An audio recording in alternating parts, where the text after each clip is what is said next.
The Olympic Games are meant to be a time for honest competition, but if the history of the Games has taught us anything, it's that honesty is not always a guarantee. As the 10 Olympic cheaters of this video will show, some people will do anything to try and nab that gold medal. With the Rio Games upon us, we can only hope the athletes remain scrupulous. All eyes on you, Russia. Amazing! Number 10. Boris Onishchenko. When Soviet Boris Onishchenko picked up his fencing sword for the second event of the pentathlon at the 1976 Montreal Olympics, the Soviets were uncomfortably in 4th place and were adamant about beating their rivals, the British. During the épée fencing event, the British team took notice when Boris's sword registered hits when it didn't seem to strike his opponent. An inspection of the sword revealed it was triggered to allow Boris the cheat to manually register a hit, causing the fencer to be disqualified, forcing the Soviets to withdraw and giving the British the gold.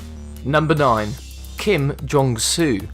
There are many instances of doping in the Olympics, but this one deserves mentioning as it may not be quite what you're thinking. Expert sports shooter Jong Soo earned himself a silver and bronze medal in the 50-meter pistol and 10-meter air pistol events respectively at the 2008 Summer Olympics. Medals he was only able to enjoy for a short time before they were stripped from him. Jong Soo had tested positive for propranolol, a drug known to slow heart rates and lower blood pressure. Number 8. The Spanish Paralympic basketball team. There are few things more despicable and disgusting than someone pretending to be handicapped to gain an advantage. So here's the story of the Sydney 2000 Paralympics and Fernando Martin Vicente, former head of the Spanish Federation for Mentally Handicapped Sports. Vicente gathered 12 individuals, 10 of which were shown to have no signs of any mental handicap. And, as one would expect, the team walked away with the gold. In the November following the Paralympics, Spanish basketball team member Carlos Ribagorda broke open the scandal, and in 2013, Vicente was forced to pay over $6,000 in fines and return the $157,000 in government subsidies. Number 7. Dora Ratgen. While riding a train towards Cologne, Germany, athlete Dora Ratgen's greatest secret was revealed. She was really a man dressed as a woman. The controversy of a man dressed as a woman was bad enough, but then Dora was remembered as the same Olympic athlete that set a high jump record at the 1938 European Athletics Championships a few days prior, and finished 4th in the 1936 Summer Olympics in Berlin, with Dora revealed as Heinrich. Her record was expunged, the gold medal returned, and her career as an Olympic athlete ended. Number 6. Tyson Gay. Tying Usain Bolt is no easy feat, but Tyson Gay, an American track and field sprinter, was able to do so with a 100 meters personal best of 9.69 seconds.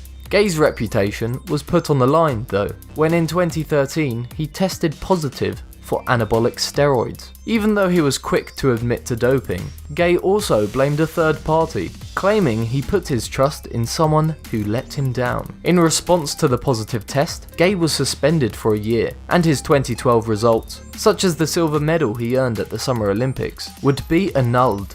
Number 5. Keon O'Connor's horse.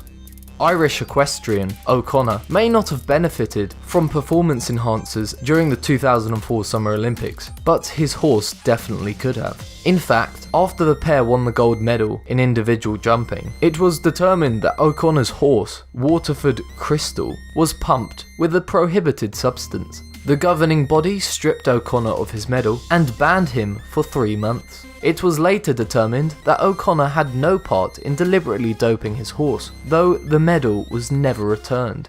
Number 4. Dongfang Shou. This gymnast had earned the Chinese team one of its many bronze medals during the 2000 Summer Olympics. But there was something peculiar about the young Fang Shou. No, she wasn't caught doping. She was only 2 years too young to actually compete in the Olympic Games. Her deception had worked perfectly for 8 years, until Fang Shou registered to work as a technical official at the 2008 Summer Olympics using her real date of birth, which was 3 years and 3 days later than what she had previously competed under. When investigations revealed that she was underage in 2000, her bronze medal was awarded to the American team. Number 3. Madeleine De Jesus. If you have a twin, what trickery would you pull off with them? Puerto Rican track and field athlete Madeleine De Jesus found the perfect opportunity when she injured herself in the long jump and was unable to compete in the 4x400 meter relay at the 1985 Olympic Games in Los Angeles. To not give up the chance at a medal, Madeleine employed her twin sister, Margaret, to run the relay for her. Madeleine's sister was able to run the second leg of the qualifying heat before the team's coach found out and pulled the team from the finals. Number 2. Fred Laws. If you think you've heard everything, just wait until you hear how Fred Laws turned heads at the very first Olympic Games in 1904. The long-distance runner was partaking in a marathon that proved to be too much, exhaustion overtaking him by the 9th mile. Not to lose pace, his manager picked him up in a vehicle and drove him for 11 miles, until it broke down. With opportunity at his feet, Laws recovered and continued the remainder of the marathon on foot, inevitably crossing the finishing line in the winning position. Problems arose when spectators called out Laws on his four-wheeled advantage, forcing him to claim it was all a joke. Number 1. Lance Armstrong. One of the worst cases of doping during the Olympics belongs to American legendary cyclist Lance Armstrong. He famously cheated his way to Tour de France victory a record 7 times in a row and bagged a Summer Olympics medal, subsequently being met with a long investigation into possible performance enhancement use. While he was able to pass preliminary tests, many still believed the expert cyclist was hiding the truth, and in 2013, during an interview with Oprah Winfrey, Armstrong finally admitted to years of doping, as far back as 1995. Among the possible millions of dollars of prize money he may need to return, Armstrong was asked to return his Olympics medals. Think these athletes deserve more severe punishments for their deception? And do you feel like the 2016 Rio Olympics is going to be rife with cheaters? Discuss and let us know your thoughts in the comments. Thanks for watching and subscribe to Be Amazed.